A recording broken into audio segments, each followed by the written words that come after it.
Você já levou o seu filho ou a sua filha numa consulta com algum fono, com algum terapeuta ocupacional, ou com algum fisioterapeuta, ou com algum especialista para acompanhar algum detalhe específico do processo de desenvolvimento deles?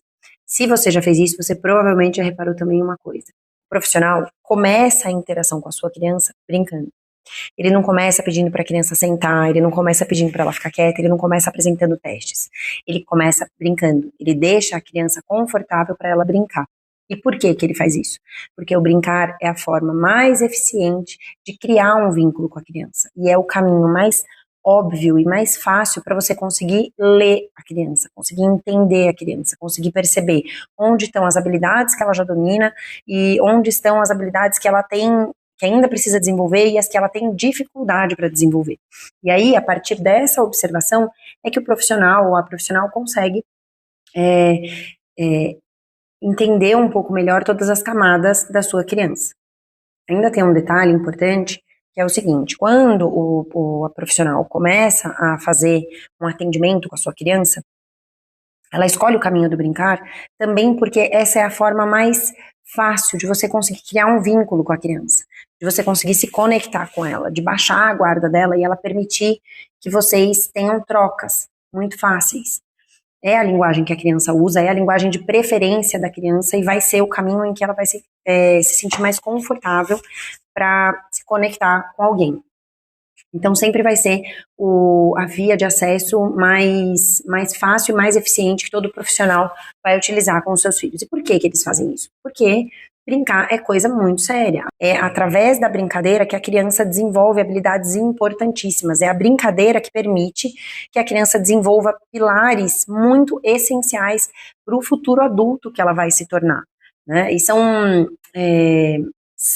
habilidades que durante uma brincadeira parecem muito pequenas e talvez até sem tanta relevância, mas elas são, na verdade, só um paralelo das mesmas situações que a pessoa vai enfrentar na vida adulta com uma complexidade menor. Então, por exemplo, dentro de uma brincadeira, a criança precisa resolver um problema, ela quer construir uma pista de carrinhos usando as pistas que ela tem e ela quer fazer um circuito diferente do que está ali no manual de instruções.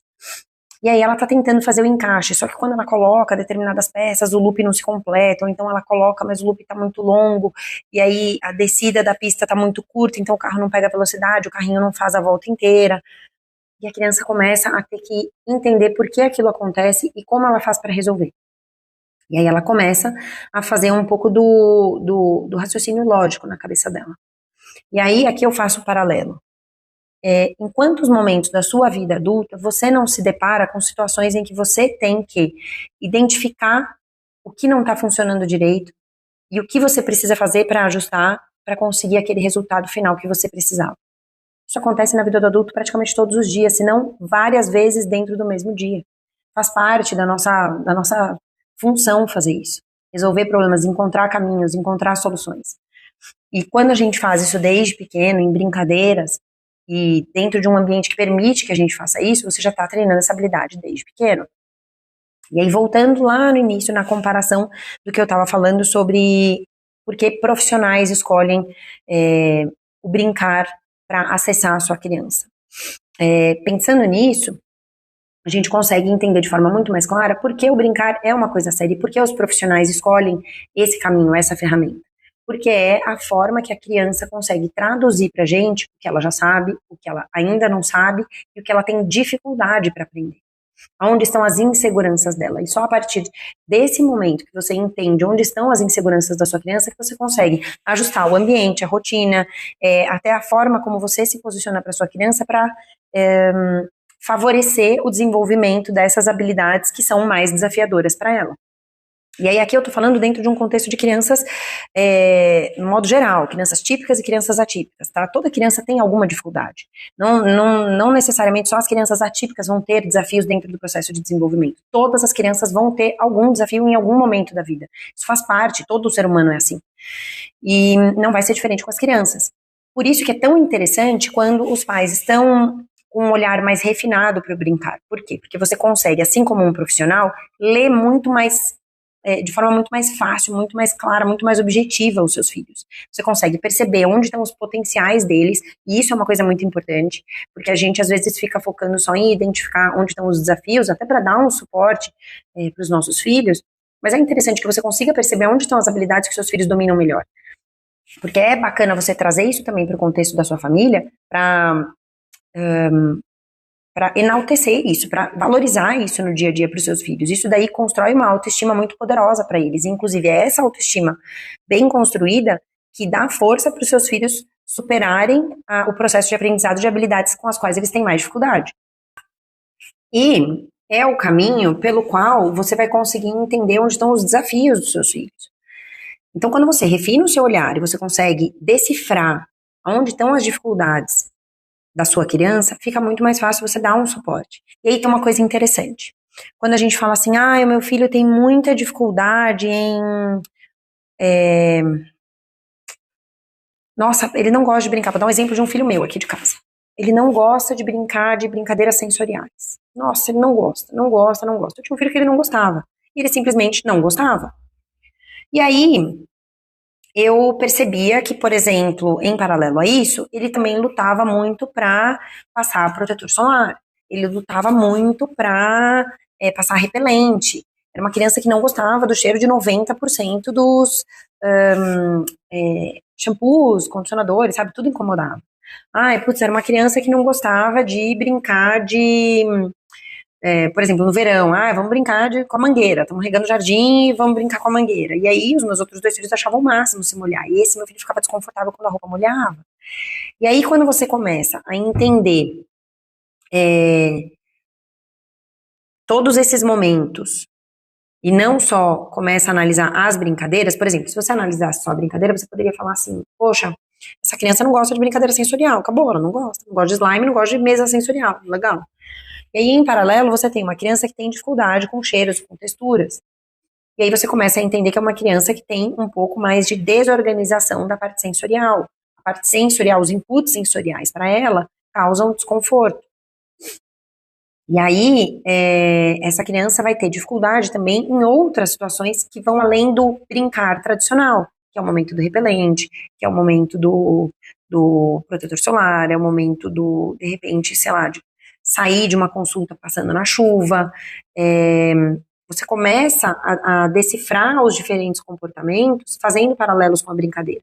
E aí, como que você pode trazer isso para a rotina da sua criança de um jeito leve?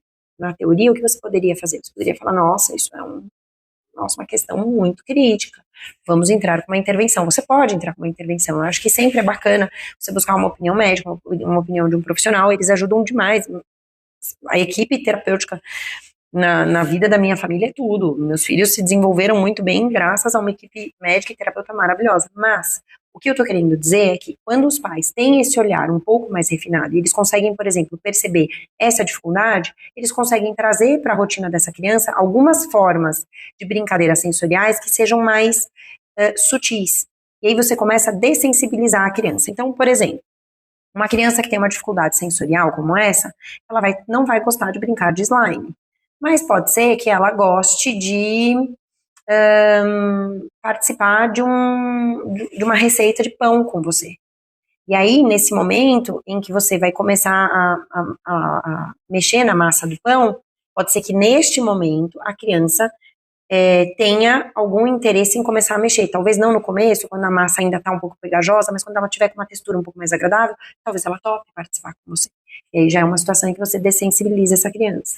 Ou então, por exemplo, eu vou montar uma mesa sensorial. Meu filho é extremamente sensível, ele foge das texturas sensoriais. Então você não começa fazendo a mistura de água e maisena. Você começa com a textura do macarrão cru grande, entendeu? E você deixa essa criança brincar com a textura do macarrão cru grande. E aí você vai deixando ela cada vez mais confortável com isso para depois migrar para texturas um pouco menores e depois texturas úmidas. Tudo isso são formas sutis que você vai trazendo para a rotina, para dessensibilizar a sua criança, para potencializar o desenvolvimento dela, sem problematizar o processo de desenvolvimento da sua criança, sem tornar isso uma necessidade de um diagnóstico, de um problema, de um rótulo, tá? Não significa que não tenha, que não caiba em algum momento, Mas o que eu quero dizer é que existem formas de você, enquanto mãe, enquanto pai, acolher o processo de desenvolvimento dos seus filhos de um jeito muito mais leve para você, muito mais leve para os seus filhos e muito mais divertido e estimulante para eles. Aí agora pensa comigo. Se brincar é a forma mais eficiente de observar, de se conectar e até de criar caminhos para estimular o seu filho ou a sua filha, porque a gente, como mãe, como pai, ainda tem às vezes né, o caminho de pensar que brincar é só diversão, é perda de tempo, é aquilo que preenche os espaços vazios da rotina. Brincar não é só lazer, né? O tempo de brincar da criança, ele pode ser reservado dentro da rotina para algumas brincadeiras específicas. Então, por exemplo, poxa, agora é a hora da gente ir lá fora e jogar bola, é hora de brincar lá fora. Essa criança, ela é capaz de brincar o tempo todo. Brincar não é o intervalo entre os aprendizados. Brincar é o aprendizado da criança. Quando a criança brinca, ela ativa o cérebro dela inteiro, ela desenvolve diversas habilidades ao mesmo tempo. É durante o brincar que a criança planeja, experimenta, testa hipóteses, regula a emoção dela, se comunica, se expressa. Brincar é o jeito do cérebro da criança de organizar o mundo ao redor dela e de entender quem ela é. E tem mais, o seu filho e a sua filha, ele não brinca só quando ele tá com os brinquedos ou só quando ele tá com os amiguinhos. Essa é a nossa visão limitada de adulto.